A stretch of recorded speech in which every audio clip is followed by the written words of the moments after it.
Sveiki, šiandien yra balandžio 25, kur tada pereinam per progreso. Tai diena 37 ir šiandien mokiaus gan nemažai. Tai vakar buvo daug minčių ir supratau, kad su Django man jų yra kaip ir daugmaž gerai. Tai vat, kuri mano silpnoji vieta buvo likus, tai yra frontendas. Tai yra kaip vartotojas aplikacijos matys patį puslapį.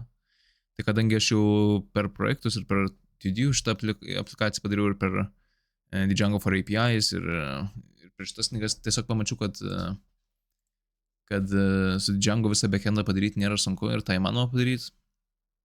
Tai tuomet pradėjau tiesiog mąstyti, kad jau reikia ruoštis kažką frontendui daryti ir vakar buvo daug minčių. Daug minčių dėl Reacto, šiandien dar daugiau minčių dėl HTMX ir ką aš nusprendžiau, nes kaip ir man regis minėjau anksčiau, kad į ateitį žiūriu, kad reikės man turbūt ir mobilią aplikaciją daryti iš to pačio modelio, kurį padarysiu per Django. Tai galvojau viską daryti per Django RESTful API. Bet dabar truputį persigalvau, nes supratau, kad viską per Reactą daryti ir visą Reactą mokytis, tai gal Next.js, na tai čia reikėtų labai daug laiko, čia dar koks mėnesis, 2 mėnesiai vien tam sueitų, aš manau, nes ten yra daug dalykų. Ir aš pagalvojau, kad dabar šitoje vietoje HTMX turbūt yra protingiau ir man regis, tai yra dėl kelių dalykų, nes kai Django developini pačią aplikaciją, tu gali iškart į HTML rašyti visą template'ą. O jeigu su Reactu darant, tai reikia per API viską daryti ir tada visus duomenis tvarkyti pačiam React'e, ką reiškia, kad Django lieka netoks svarbus ir viską, ką aš mokiaus, kad galbūt nėra taip svarbu, nors iš tikrųjų irgi tą būčiau panaudojęs, bet manau, kad viską daug paprasčiau yra padaryti su Django ir kadangi aš jau turiu patirties HTML ir CSS, o JavaScript aš nesu lietęs, tai sumaniau biškai kitaip dar pažiūrėjęs, kas HTMX vyksta, kad HTMX iš esmės yra paprastesnis frontendo kaip ir frameworkas, kurį galima tiesiai į HTML įdėti. Ir tas paprastumas ir suprantamumas, nes HTMX irgi yra lengviau suprantamas, kaip aš supratau. Tai turėtų, aš manau, man tiesiog turėtų daugiau laiko ir daugiau galimybių suteikti. Nes Reactas ten, na gerai, galimybių daug, bet ten daug mokytis reikia, tai tų galimybių kaip ir nelieka, nes tu turi viską išmokti ir ten tikrai komplikuota ir klaidų maro daug pasidaro. Tai nusprendžiau vis dėlto turbūt pereiti prie HTMX. Ir dabar kame yra mano planas. Tai kaip matot, nežinau ar nakart rodžiau, bet čia nais atsirado JavaScriptas ir Mozilla JavaScriptas. Tai šiandien jau nemažai dirbu su JavaScriptu. Nedirbu, bet tiesiog žiūrėjau. Skaičiau, tai dabar tiesiog bandau galvą irgi sėdėti kuo daugiau apie JavaScriptą, nes jo tikrai reikės. Šiuolaikinės aplikacijos be JavaScript yra neįmanomas.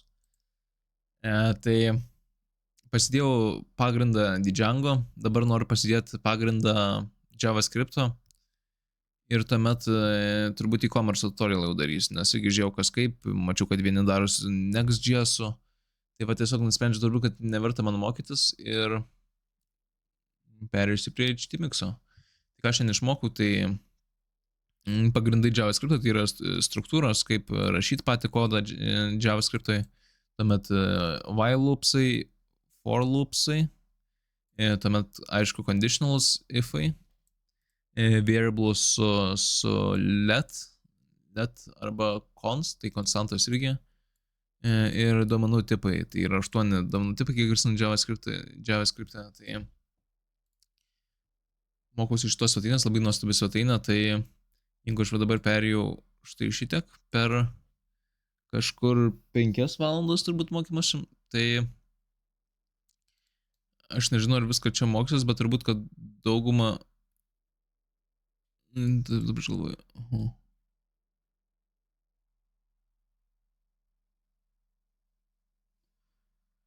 Okay, additional articles turbūt kol kas neįsiu. Okay, čia browserį turbūt reikės perėti, kaip suprantu. nes aš browser viską darysiu, o čia kas yra, tai aš nežinau, JavaScript ten yra backendo, tai irgi Node.js sidas, tai vat, gal čia kažkur pristaikot, kas man yra nereikalinga, tai dar pažiūrėsiu. Code quality, jo. Objects tikrai reikės perėti, data types irgi manau, kad reikės perėti. Advanced working with functions, jo. Classes, error handling. Aš tikrųjų manau, kad man tiek JavaScript nereikia, nes HTMX ten gan viskas paprastina. Esmė, kad viską JavaScript basics perėjau, o daugiau žiūrėsiu, nes aš čia nenoriu irgi JavaScript per daug laiko praleisti. Turbūt reikės man šitą browserį viską perėti, nes čia tikrai, kur aš HTMX ir turbūt turėsiu praplėsti, nes ten Alpine.js buvo. Tai, tokie pamastymai šiandien iš manęs ir ateityje laukia daug darbo, tai mokytis tęsiu rytoj ir tiek šiandien iš manęs.